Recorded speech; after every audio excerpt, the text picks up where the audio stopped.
I wasn't invited to my daughter's reception, so I ended it myself. At my own daughter's wedding, I was informed I wasn't welcome at the reception. She looked me in the eye and said, "This celebration is for the people who really matter." I walked away without a scene. An hour later, the entire event was abruptly cancelled. What no one seemed to know was, I still held ownership of the venue. Hi, Reddit. I always imagined shedding a few tears on the day my daughter got married. I just never expected those tears to taste like betrayal. That morning began like any other. Quiet. Uneventful. I stood before the mirror inside a modest guesthouse just outside Charlotte, North Carolina, wrestling with a tie I hadn't worn in 10 years. At 58, I was a retired financial advisor. Long gone were the Wall Street suits and high-rise office meetings. These days, I wore soft linen and spent my mornings tending tomatoes in the backyard. But today was different. Today, I wanted to look sharp, for my daughter, Lena. After a solid 10 minutes of struggling, I gave up and reached for the clip-on. It was the same navy tie with tiny white dots I wore at her high school graduation, her favorite color as a child. She used to say I looked like a proper dad in it. And that's what I believed I still was. Her dad. Her real dad. Her mother, Yvonne, had left when Lena was just 6.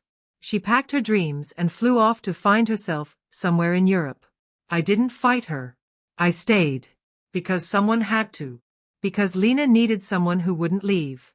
For years, I juggled 2 jobs. I passed on vacations, skipped out on relationships, and spent countless evenings with cold takeout and Excel sheets instead of friends. Every cent I saved went toward her schooling, her ballet lessons, and later, therapy sessions when puberty hit hard. She was the reason I kept going, even when exhaustion hollowed me out. The wedding was held at St. Rose Vineyard, a gorgeous estate nestled just beyond the city. What no one knew, including my daughter, was that I had a silent stake in it. I'd bought into the place years earlier, around the time Lena was applying to college. I had hoped maybe one day if she got married, she might want her special day there. Funny how life circles back. The ceremony was straight out of a bridal magazine. Wild flowers lined the walkway. A harpist played a haunting rendition of Can't Help Falling in Love. Guests sniffled into handkerchiefs, moved by the romance of it all. But I didn't walk Lena down the aisle. That role had been given to Raymond, her stepfather. He came into her life when she was in college.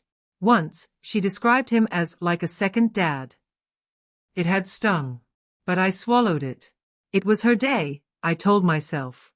I sat in the second row, just behind the front, like a courteous outsider. Once the vows were exchanged, the guests were ushered toward waiting shuttles headed for the reception. I followed along, straightening my tie and mentally rehearsing the toast I'd written, and rewritten, a dozen times. At the entrance, a young woman wearing a bright pink headset and holding an iPad greeted guests. "Name?" she asked. "Elliot Graham," I said. "Father of the bride."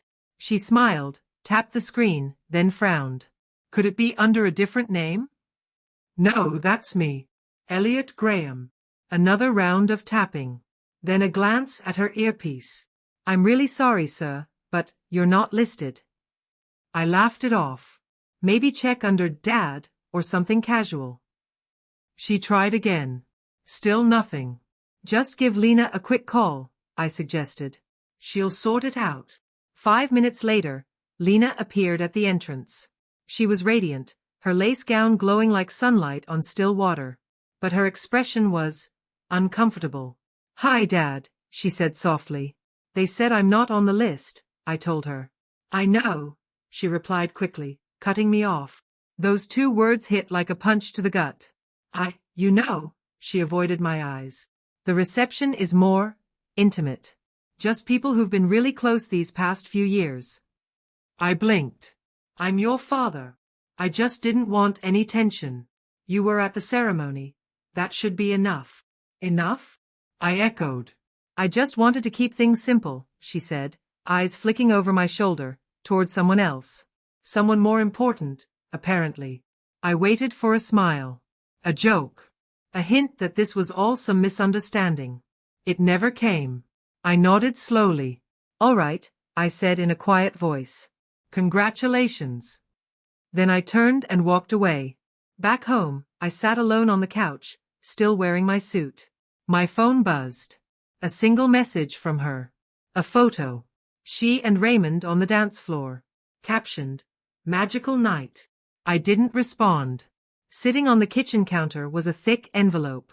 Inside, the honeymoon confirmations, flights, hotel, spa bookings, all for a luxury getaway in Bora Bora. I had arranged it 6 months earlier as a surprise. I cancelled every reservation. No note. No warning. Just clicked, cancel all. Within moments, an email came through. Voided, printed in red at the top. The next morning, the vineyard's estate manager called me. He sounded flustered. Apparently, the reception had been halted about an hour into the dinner. A scheduling issue, he said. One of the silent partners had pulled authorization after discovering an unapproved private event was being held on site. That silent partner? See, Lena had no idea the venue was under a trust in my name. She'd worked through a wedding planner who went through a coordinator, and no one ever double-checked with the actual owners. And the vineyard had a firm rule. No private events without the express approval of the trust holder. So I revoked it, just as she had revoked my presence in her life. The consequences came fast. Wedding photos vanished from her social media.